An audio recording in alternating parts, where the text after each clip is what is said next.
वो लाज़िमी बात है, वो इंडिया उसके काबिज़ है, तो इंडिया को ही ज़्यादा वो फ़ायदा मिलेगा कि आर्टिकल 370 के तहत वो उस पे काबिज़ हो चुके हैं। इससे पहले तो ये कश्मीरियों का हक है, ना कि हिंदुस्तान का। तो आर्टिकल 370 अगर किसी को दर्द या तकलीफ होती है ना, तो वो जानवर भी अपना दुख और दर्द और तकलीफ महसूस कर सकता है। आप किसी दूसरे की तकलीफ जब अल्हम्दुलिल्लाह पाकिस्तान में किसी चीज़ की कमी नहीं है। देखो जी, मैं तो ये समझता हूँ कि वो बहुत अच्छी फैसिलिटी दे रहे हैं। देखें जी, वो तो एप्रिसिएशन उनसे बनती है ना। हमारे इधर एक दफ़ा मैंने सिर्फ देखा था, वो पिंक बस चली थी बस। दोस्तों, जैसा कि आप देख रहे हैं मेरे साथ मौजूद हैं बैरिस्टर हामिद बशानी साहब। बैरिस्टर साहब, से पहले तो आपके वक्त को बहुत शुक्रिया सर। आपका शुक्रिया जनाब, थैंक यू इमाम साहब। भाई साहब, एक बड़ी डेवलपमेंट है जिसको मैंने काफ़ी पहले जिक्र भी किया है, तज़किरा भी किया और उसको फोकस भी कर रहा हूँ, और वो ये है कि एक तो प्राइम मिनिस्टर मोदी की ये जो ड्राइव है कि वो मुस्लिम वर्ल्ड के करीब होना चाह रहे हैं। अगर आपको याद हो, रिपब्लिक डे पे इजिप्ट के प्रेसिडेंट को बुलाया था, फिर अभी ये जो टर्की में ज़ल्ज़ला आया है, इसमें वो काफ़ी ज़्यादा बढ़ चढ़ के जो है वो मेरी क्या राय है ये आपको बताऊंगी वीडियो के एंड में। तब तक के लिए कीप वॉचिंग। अस्सलाम वालेकुम। वालेकुम सलाम। क्या नाम है आपका? अब्दुल माजिद मलिक। अब्दुल वाजिद मलिक। सर, मेरा सवाल ये है कि कुछ ही रोज़ पहले की बात है, हिंदुस्तान के जम्मू एंड कश्मीर से लिथियम निकला है 5.9 मिलियन टन के हिसाब से, जो कि बहुत ही ज़्यादा क्वांटिटी है। इससे पहले यूएस भी लिथियम सर्च कर रहा था, उनको भी कहीं से नहीं मिला। और अगर बात करूँ पाकिस्तान की, तो हमने यहाँ पे कभी माइनिंग पे फोकस ही नहीं किया।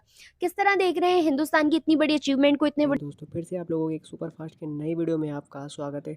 दोस्तों, आपको मालूम होगा कि कुछ ही दिन पहले एक न्यूज़ आया है, जो कि आपने इस वीडियो के क्लिप में भी देखा भी है, कि भारत के जम्मू कश्मीर में 5.5 मिलियन टन लिथियम मिला हुआ है, जो कि भारत के लिए बहुत बड़ा खदान हो चुका है, जो कि एक तरीके से बोलेंगे कि उसका लॉटरी लग गया है। जो कि भारत एक ऐसा था कि लिथियम के लिए इतना खोज करता था, जो कि लिथियम कहीं मिल नहीं पाता था, जो कि आज इंडिया में उसकी खदान हो चुकी है। जो कि कहीं अदर कंट्री से लिथियम लेता था बैटरियों को मेकिंग मतलब बनाने के लिए, उसके लिए।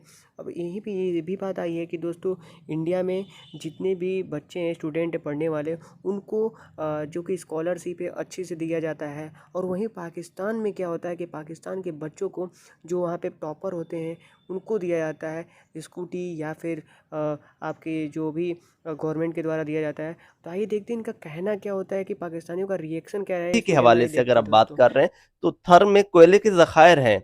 इस वक्त हमारे ये जो जोराबाद खुशाब के पहाड़ हैं, मियाँ वाली के मकड़वाल के पहाड़ हैं, वहां पे निकल रहे हैं, कोयला निकल रहा है। हम वो उसे यूटिलाइज ही नहीं कर रहे। आज भी हम इंडोनेशिया से कोल इंपोर्ट कर रहे हैं, साउथ अफ्रीका से कोल इंपोर्ट कर रहे हैं, अफगानिस्तान से कोल इंपोर्ट कर रहे हैं। तो हम वो जो मादनियात के ज़खायर हैं, खासकर एनर्जी के हवाले से, हम उसको उस हवाले से यूटिलाइज भी नहीं कर रहे हैं। अगर हम वो माइन कर भी चुके हैं तो इसकी ज़रूरत है। और जो आपका सवाल पहले है कि इस लिथियम का, तो ये लिथियम जो आगे जो हमारी जो एनर्जी की फॉर्म है, वो इसी में जो है जदीद जो है जिद्दत की तरफ जा रहे हैं। हम कोयले से गैस पे आए थे, गैस पे फिर वो ऑयल पे चले गए, अब ऑयल से हम इलेक्ट्रिक की तरफ जा रहे हैं।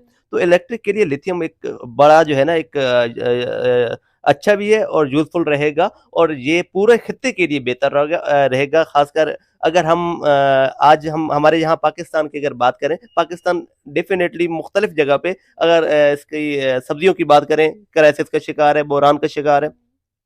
हम तिजारत नहीं करते, हम आज भी जंग की बात करते हैं, हम अमन की बात नहीं करते। एक दफ़ा एक मुहिम चली थी, वो एक मीडिया हाउस ने बनाई थी, अमन की आशा, वो भी जो है ना सबोताज हो गई। तो इस तरह की जो है ना ज़रूरत है कि हमें जो मिल बैठना चाहिए, क्योंकि ये जो सरहदें हैं, ये सरहदें सिर्फ इस वजह से नहीं होती कि आपकी जो है वो एक नज़रिए के तहत आप अलहदा तो हो गए हैं, लेकिन तिजारत कर सकते हैं। और हर सही है सर, लेकिन यहाँ पे आके पाकिस्तानियों की हमेशा से अनाज जो है बहुत बड़ा फैक्टर रही है। अच्छा, अब जो मैंने आपको पहले बताया कि 5.9 मिलियन टन में देखा जाए तो वो एक और पूरे पूरे सर पूरे पाकिस्तान के बच्चों को तो नहीं मिलता था।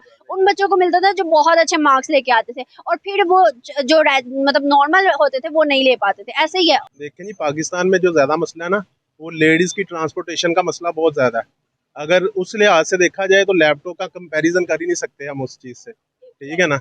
अगर आपने मतलब किसी को फैसिलिटेट करना है तो उसकी जरूरत की चीज उसको दी जाए, ना आगे लैपटॉप। अब आपको क्या पता कि लैपटॉप पे कौन क्या कर रहा है। समझते हैं हमारे पड़ोसी मुल्क से जो कि एक बहुत बड़ी स्टेटमेंट आ जाए और देना भी शुरू की है, तो क्या लगता है कि उन्होंने कितना फैसिलिटेट किया है अपनी लेडीज को और अपने स्टूडेंट्स को, और कितना ज्यादा अप्रिशिएट किया जाए उन्हें इस बात। देखें जी, वो तो एप्रिसिएशन उनसे बनती है ना। हमारे इधर एक दफ़ा मैंने सिर्फ देखा था, वो पिंक बस चली थी बस, वो एक पिंक बस, वो भी बस कभी एक दफ़ा देखी है मैंने। उसके अलावा जिधर देख ले लेडीज़ जिधर भी हैं, उनके लिए कोई ट्रांसपोर्टेशन नहीं है। अगर हम देखें तो हमारे यहाँ पर लड़कियों को ज्यादा फैसिलिटेट नहीं किया जाता टू बी ऑनेस्ट, और ये भी कहा जाता है अगर हम अपने अर्बन एरियाज देखें तो वहाँ पर पेशावर वगैरह साइड पे लड़कियों को पढ़ाया भी नहीं जाता। क्या आपको नहीं लगता अगर हम देखें तो बहुत ज्यादा चीजें इस टाइम पे टेक्निकल बदल गई हैं, हमें अपनी सोच बदलने की जरूरत है? जी बिल्कुल, ये अवेयरनेस बेसिकली गवर्नमेंट को देनी चाहिए ना। जैसे गवर्नमेंट ने लैपटॉप बांटे हैं, यही अवेयरनेस जो है, एक्चुअल मसला जो है वो हमारा स्टार्ट से शुरू हुआ है ना। हमारी कौम को शुरू स्टार्ट में से पढ़ने नहीं दिया गया, इस वजह से थोड़ी सी कम अकली की वजह से हम पीछे रह गए हैं। सर हमारे पड़ोसी मुल्क इंडिया में एक और बात कही गई थी, नरेंद्र मोदी ने ये कहा था कुछ टाइम पहले कि भाई पाकिस्तान से अगर कोई डिग्री होल्डर आए ना, तो पढ़ लिख कर आए, तो उसकी डिग्री रिजेक्ट कर दी जाए, क्योंकि वो ऐसी तालीम अपने बच्चों को दे रहे हैं जो हम 10 साल 20 साल पहले दे चुके हुए हैं, वो अभी भी वही तालीम दे रहे हैं। क्या समझते हैं ऐसा है? मैं आपको वही चीज़ बताता हूँ, असल में अभी जो टाइम चल रहा है ये तो स्किल्स का चल रहा है, क्योंकि सारे प्लेटफॉर्म सारी दुनिया को पता है जो अभी ऑनलाइन हो गए हुए हैं। टोटल जितना आपका वर्ल्ड वाइड ग्लोबल जितनी भी है वो सारी आ गई हुई है ऑनलाइन पे। अभी तो यकीन करें, मेरे कुछ ऐसे दोस्त जानने वाले हैं जिन्होंने मैट्रिक भी नहीं किया हुआ, और वो ऑनलाइन जो है 4-4 5-5 लाख रुपया इनकम कर रहे हैं, और वो इंग्लिश ऐसी बोलते हैं कि हम सोच भी नहीं सकते। तो बात चली जाती है स्किल पे। हमें आज तक जो है वो अली अब्बा और बे बकरी वाला ही पढ़ाया जा रहा है, बस हम उसी पे चल रहे हैं, बस दैट्स इट। सर आपको क्या लगता है हमें अपने, अगर हम देखें, अगर हम अपना और इंडिया का ही मुकाबला कर लें तो 1947 में हम एक ही दिन पे निकले थे, ठीक है। अगर हम देखें तो 5th लार्जेस्ट इकोनॉमी है, यूरोपियन कंट्री, एशियन कंट्री, जो भी जिसमें जिस मुल्क के अंदर जितना कुछ है वो आज इंडिया के अंदर भी मौजूद है, और हर चीज उनके वहाँ पे लोगों को मिल रही है। हमें क्या दिया जा रहा है? अगर हम अपनी बात करें, हम लोगों को देख कर भी नहीं सीख रहे, हम उनकी इंडिया की ही अगर हम बात करें, उनकी डिस्मोड आवाज भी हमने कितने कॉपी किया, उनकी मूवी इंडस्ट्री को कॉपी कर। देखें जी, हम इंडिया को क्यों फॉलो करें, हम तो बांग्लादेश को नहीं कर सकते, असल अफगानिस्तान को नहीं कर सकते। उन्होंने भी अभी रिसेंट एक मैं देख रहा था इंटरनेट पे बहुत वायरल वीडियो, जिसमें वो उन्होंने वो कार कोई स्पोर्ट्स कार तैयार की है, तो हमारे इधर तो आज तक उसका तस्वुर भी पैदा नहीं हुआ। इवन जो इधर कंपनीज थी वो भी अभी सुन रहे हैं कि वो सारी छोड़ के जा रही हैं। हाँ जी, तो फिर देखो जी, मैं तो ये समझता हूँ कि वो बहुत अच्छी फैसिलिटी दे रहे हैं, तो हमें भी, हमारे पाकिस्तान को भी ये हुक्मरानों को सोचना चाहिए कि इनको भी जो है ना फैसिलिटी देनी चाहिए, और जो है ना ऐसा स्कूटरी देने चाहिए, क्यों ना कि लेडीज़ का भी एक बड़ा मुकाम है। क्या आपको लगता है कि औरत हो, बच्चा हो, मर्द हो या कोई भी, उसका पढ़ा लिखा होना कितना जरूरी है? बहुत ज़रूरी है तालीम जो है ना। वो देखें यूरोपियन लोग हैं जो देखें वो किस मुकाम पे पहुंच गए हैं, हम आजकल हम वहीं के वहीं हैं। तो हमारी जो है ना इसको तालीम को भी आम किया जाए, ठीक है ना।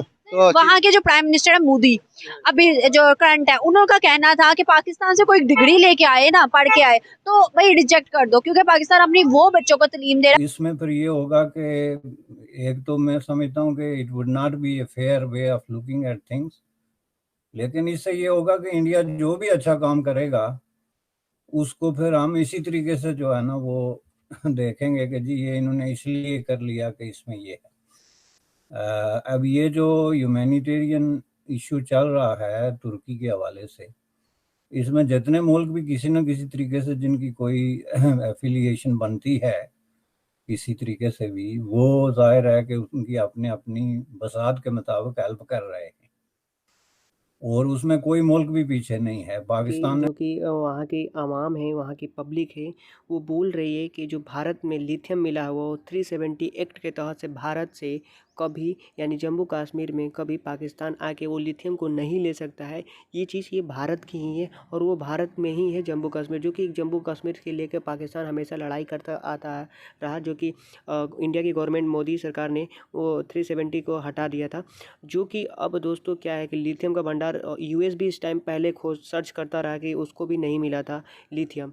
और यहीं पे ये भी बात पाकिस्तान के आवाम बोल रही है कि जो स्कॉलरशिप होता है और बाकी जो गवर्नमेंट के द्वारा जो बच्चे टॉपर करते हैं, यानी जो टॉपर रहते हैं वहाँ के, उनको ये सब स्कूटी या स्कॉलरशिप दिया जाता है। और इंडिया में जो भी नॉर्मल बच्चे हैं या मीडियम है उसको भी स्कूटी या फिर स्कॉलरशिप का लाभ मिलता है। लेकिन पाकिस्तान में ऐसा क्यों नहीं है? पाकिस्तान में ऐसा है कि फाइनेंशियल इशू होने के कारण में वहाँ पे जो कि हर गवर्नमेंट हर किसी को, हर बच्चे को अवेलेबल नहीं करा पाती, हर या इसका लाभ नहीं दे पाता है। दोस्तों उम्मीद करता हूँ इस वीडियो को आपको अच्छी लगे तो वीडियो को लाइक करिएगा और चैनल को सब्सक्राइब करके बेल आइकन प्रेस कर लीजिए। फिर मिलते हैं कोई नेक्स्ट में, तब तक के लिए जय हिंद दोस्तों।